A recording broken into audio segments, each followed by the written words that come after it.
Welcome to Storied Audio. Eli had never been the jealous type. He wasn't the kind of man who scrolled through Rowan's phone or asked who she was texting. But when she mentioned the beach trip, something shifted. "Wait, Lucas is going?" he asked, setting down his mug of chamomile tea. Rowan hesitated. "Yeah, it's not just him.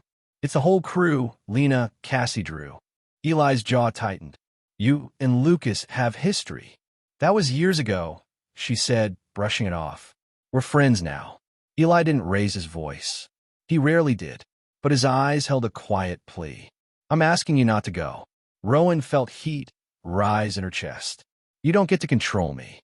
"I'm not trying to," he said softly. "I'm trying to protect us." She scoffed. "From what? A weekend at the beach?" Eli didn't answer. He just walked into the bedroom and closed the door. The drive to the beach was 3 hours of music, iced coffee, and forced optimism. Rowan tried to shake the guilt, telling herself she deserved this break. She'd been working overtime, juggling deadlines, barely sleeping. She needed the ocean. She needed laughter. The beach house buzzed with energy. Cassie greeted her with a margarita and a hug. Drew was already shirtless, grilling burgers. Lena had brought her dog, who barked wildly at Rowan's arrival. And then there was Lucas. He leaned against the porch railing, sun-kissed and smug. Look who finally decided to show up. Rowan smiled, but it didn't reach her eyes. "Hey." They hugged briefly. Too briefly to mean anything. Too long to mean nothing. That night, the group gathered around a bonfire, passing drinks and stories. Rowan laughed more than she had in weeks. She danced barefoot in the sand, sang off-key to old songs, let the ocean breeze tangle her hair. But every time she checked her phone, there was nothing. No texts. No missed calls. Lucas sat beside her, close enough that she could feel his warmth. "You okay?" "Yeah," she lied. "You and Eli fighting?" She shrugged. "He didn't want me to come." Lucas raised an eyebrow. "Because of me?" Rowan didn't answer. He said quietly, leaning closer, "I never stopped wondering what would have happened if we hadn't messed things up." She laughed nervously. "We were a disaster." "Yeah," he said, "but it was fun." The next morning was quiet. Rowan woke early and walked alone to the shore. The ocean was calm, the sky streaked with pink and gold. She thought about Eli, how he always made her coffee exactly the way she liked it, how he rubbed her back when she couldn't sleep, how he never made her feel small.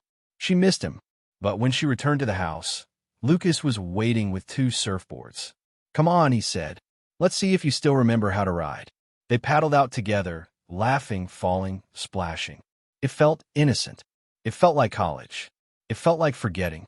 Later, they walked along the beach, toes sinking into wet sand. "You seem different," Lucas said. "Different how?" "Like you're trying to be someone else." Rowan frowned. "Maybe I am." He stopped walking. "You don't have to pretend with me." Then he kissed her. It was soft, familiar, dangerous, and Rowan didn't pull away. She couldn't sleep that night. Her skin still tingled, her mind replaying the kiss like a broken record. She hated herself for how easy it had been. She texted Eli, "I'm sorry." No reply. Cassie knocked on her door later. "You okay?" Rowan nodded. "Just tired." Cassie hesitated. "I saw you and Lucas earlier." Rowan's stomach dropped. "It was nothing." Cassie didn't push. "Just be careful. You got something good with Eli." Rowan nodded, her throat tight. The drive home was silent. No music, no coffee stops, just miles passing, as if distance could erase the mistake. When she walked into the apartment, Eli was in the kitchen reheating leftovers. He didn't look up. "Hey," she said. He nodded. "I'm sorry," she whispered. Eli turned, eyes hollow. "Did you kiss him?" She froze. "What? Don't lie to me." She swallowed. "Yes." Eli didn't yell. He didn't cry. He just looked at her like she was someone he used to know. "I asked you not to go," he said. "Not because I don't trust you, but because I know what that group brings out in you." "I didn't mean for it to happen," she said. But it did. They tried. They talked. They cried. But something had broken. Rowan packed her things slowly. Every item felt like a memory. The sweater Eli gave her on their first anniversary, the mug they bought at a flea market, the photo from a cabin in Vermont. Eli helped carry boxes to the car. He didn't say much. "I still love you," she said. He nodded. "I know." But love wasn't enough. Rowan started journaling. She wrote about the kiss, the guilt, the silence. She wrote about Eli, how he made her feel safe, seen, loved. She wrote about Lucas, how he made her feel reckless, nostalgic, lost. She realized the kiss wasn't the betrayal. It was the symptom.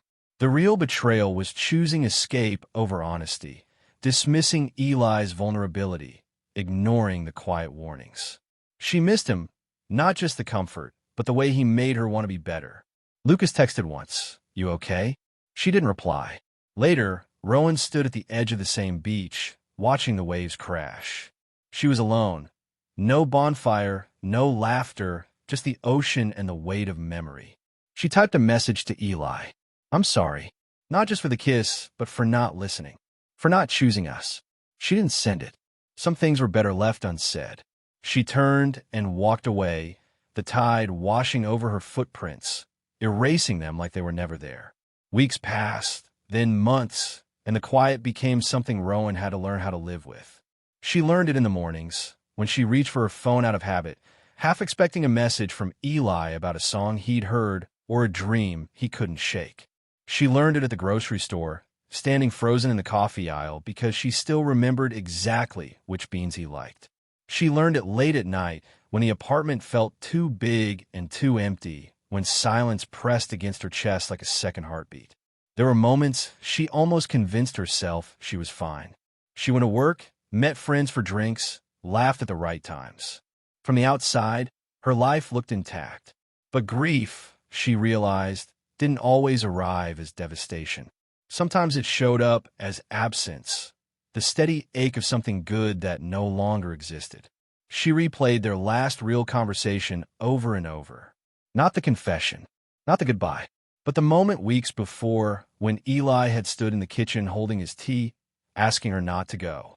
How vulnerable he had looked then. How easily she had dismissed it. Rowan began to understand that love wasn't just about passion or history or excitement. It was about listening when it mattered, about staying when leaving felt easier, about choosing someone even when the choice was inconvenient.